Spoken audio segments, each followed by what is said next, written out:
Hari ini sudah ada yang melakukan postingan pencairan. Menurut postingan di grup ini, mengklaim bahwa telah mencairkan PKH tahap keempat. Alhamdulillah ya, jika benar berita ini, mari kita cek kebenarannya.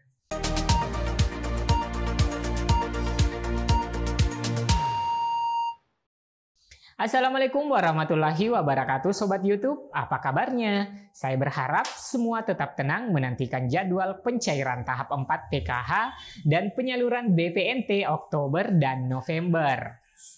Nah, terkait jadwal tahap 4 adalah merupakan salah satu bagian dari deretan agenda Kementerian Sosial dan merupakan bagian dari bisnis proses program Keluarga Harapan untuk menyalurkan bantuan sosial agar tersampaikan kepada sasaran penerimanya. Teman-teman, jadi topik kita kali ini terkait dengan kebenaran apakah PKH tahap 4 sudah mulai dicairkan dan juga BPNT alokasi Oktober-November. Oleh karena itu, simak terus videonya agar tidak gagal paham dan gagal persepsi. Namun bagi teman-teman yang baru berkunjung di channel ini, agar kiranya mengklik dengan jemarinya tombol subscribe-nya dan mengaktifkan lonceng notifikasinya. Agar teman-teman tidak ketinggalan dengan berita aktual, mendidik, dan terpercaya dari program Info Bansos Indonesia di channel PKH Reportase. Dan yang telah subscribe, saya doakan khusus agar diberikan kelapangan rezeki, dimudahkan segala usahanya. Amin. Ya Rabbal Alamin. Teman-teman, memasuki bulan November 2022, masyarakat masih menunggu penyaluran dana bansos yang masih akan disalurkan oleh pemerintah. Terdapat beberapa bantuan sosial atau bansos dari pemerintah yang akan disalurkan kepada keluarga penerima manfaat KPM yang terdaftar. Bansos ini diberikan untuk mensejahterakan masyarakat miskin terkait situasi dan kondisi tertentu, seperti salah satunya akibat dampak pandemi COVID-19 maupun kenaikan harga BBM. Pada bulan November ini, terdapat beberapa bantuan sosial atau bansos yang masih akan disalurkan pemerintah. Di antaranya, 1. BLT Dana Desa. Besaran BLT sesuai pasal 33 ayat 5 PMK 190 tahun 2021 disebutkan bahwa besaran BLT Dana Desa 2022 ditetapkan sebesar Rp300.000. Kemudian ada BLT Nelayan, dan bagi penerima BLT Nelayan ini sama halnya dengan BLT UMKM. Bisa dicek pada efom.bri.co.id/bpum. Penerima BLT Nelayan akan mendapat uang bantuan sebesar Rp600.000 per bulan. Selanjutnya, hingga November ini, BLT Ojek Online atau ojol yang diperuntukkan bagi pengemudi ojek online pengemudi sejumlah Rp150.000 per bulan selama 4 bulan ke depan, atau totalnya mencapai Rp600.000, dibayarkan sekaligus. Kemudian juga teman-teman, pada November ini BSU subsidi gaji. Nah, kalau bansos untuk pekerja ini akan ditransfer langsung ke rekening pekerja sejumlah Rp600.000 per orang. Dan bagi yang bermasalah rekening banknya akan dicairkan di PT Pos. Dan selanjutnya, bantuan yang masih bisa dicairkan pada bulan November ini adalah Kartu Prakerja. Selain itu, bansos PKH, BPNT, dan BLT BBM juga direncanakan pencairannya pada bulan November ini. Beberapa bantuan yang cair ini terdapat beberapa bansos yang cair dengan nominal Rp600.000 seperti BLT Ojol, BLT Nelayan, dan juga BSU. Nah, teman-teman, terkait ada postingan Struk yang mengklaim adalah bantuan PKH tahap 4. Nah, teman-teman, ini masih tanda tanya besar ya. Meskipun saat ini banyak yang men-share Struk ini, tapi tidak bisa kita jadikan acuan. Ini dikarenakan masih perorangan yang memposting. Tanda-tanda bila pencairan PKH dimulai, bila beberapa postingan di beberapa grup terdiri dari beberapa daerah dan nilai bantuan yang berbeda-beda. Sebagaimana bantuan PKH itu, bantuannya bervariasi. Nah, bila kita menganalisa struk yang cair ini, selain hanya yang posting satu orang dan di-share berpuluh-puluh kali, tidak berarti kita harus terpengaruh bahwasanya PKH sudah cair. Dan sebagaimana kita ketahui, informasi ini belum ada keterangan resminya dari pelaksana, baik dari pusat hingga ke daerah.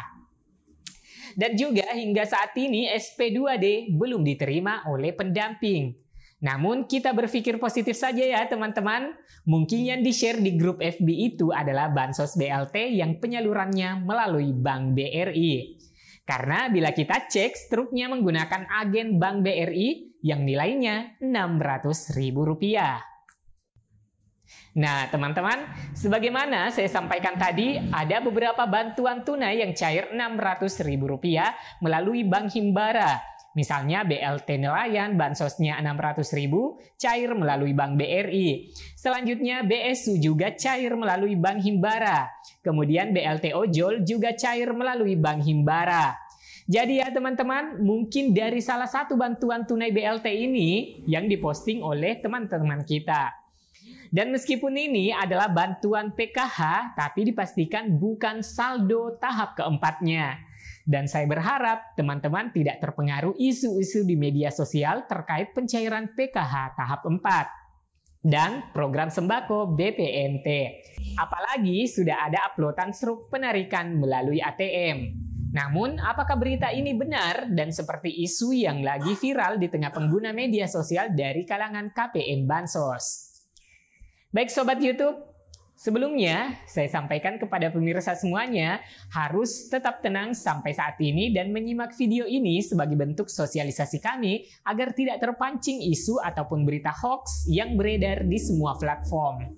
Baik itu tayangan cek saldo yang akhir-akhir ini banyak sekali ya teman-teman. Begitu buka media, langsung melintas cek saldo hari inilah, pencairan tahap ini dan itulah, sampai KPM tentunya bingung. Jadi teman-teman, jadilah pemirsa yang cerdas atau pembaca yang tidak langsung melahap berita tanpa mencerna bahwa PKH cair tanggal sekian sampai sekian atau posting sudah cair saat ini jangan ditanggapi atau tinggalkan saja beritanya. Nah teman-teman, tanggal berapa pastinya pencairan PKH tahap keempat? Nah, karena mengingat proses penjadwalan pencairan PKH tahap 4 itu melalui proses yang berlapis, tidak serta-merta bantuan langsung masuk ke rekening KKS teman-teman. Jadi, setelah terbit SP2D itu masih tetap menunggu beberapa hari ke depannya. Nah, mungkin teman-teman bertanya, nama sudah ada di SP2D, tapi saldo masih kosong juga. Baik, prosesnya itu seperti ini ya teman-teman. Yang pertama, penerbitan Surat Perintah Pemindabukuan atau Standing Instruction (SI). Setelah SP2D terbit dan dananya sudah masuk RPL atau rekening pemerintah lainnya pada bank penyalur, selanjutnya Kementerian Sosial menerbitkan Surat Perintah Pemindabukuan atau Standing Instruction (SI) dan disampaikan kepada bank penyalur. 2. Pelaksanaan pemindabukuan atau Standing Instruction (SI). Laporan realisasi penyaluran bansos PKH non-tunai. Poin A, bank penyalur melakukan penyaluran bantuan sosial PKH non-tunai dengan melakukan pemindabukuan dari RPL ke masing-masing rekening KPM PKH. Poin B, bank penyalur menyampaikan laporan realisasi atas penyaluran bansos PKH tersebut kepada PPK Kementerian Sosial melalui aplikasi OMSPAN. Poin C, PPK Kementerian Sosial melakukan monitoring dan pemantauan atas penyaluran bansos PKH non-tunai melalui aplikasi OMSPAN dan seterusnya.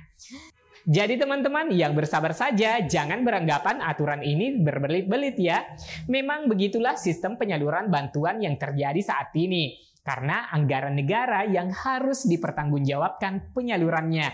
Tentunya sudah barang tentu harus memenuhi seluruh prosedur sesuai dengan ketentuan. Karena jika terjadi penyaluran tidak sesuai dengan prosedur, namanya ya teman-teman bisa dipahami tentunya bisa dianggap sebagai pelanggaran dan nantinya menjadi kasus di kemudian hari. Baik teman-teman, itulah yang bisa kami sampaikan kepada teman-teman semua. Mari berdoa saja, semoga awal November ini bantuan PKH akan masuk ke rekening teman-teman semua.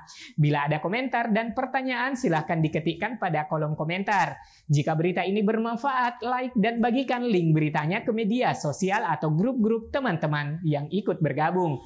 Saya Amran dan tim program Info Bansos Indonesia pada channel PKH Reportase undur diri. Sampai jumpa di video selanjutnya. Wassalamualaikum warahmatullahi wabarakatuh.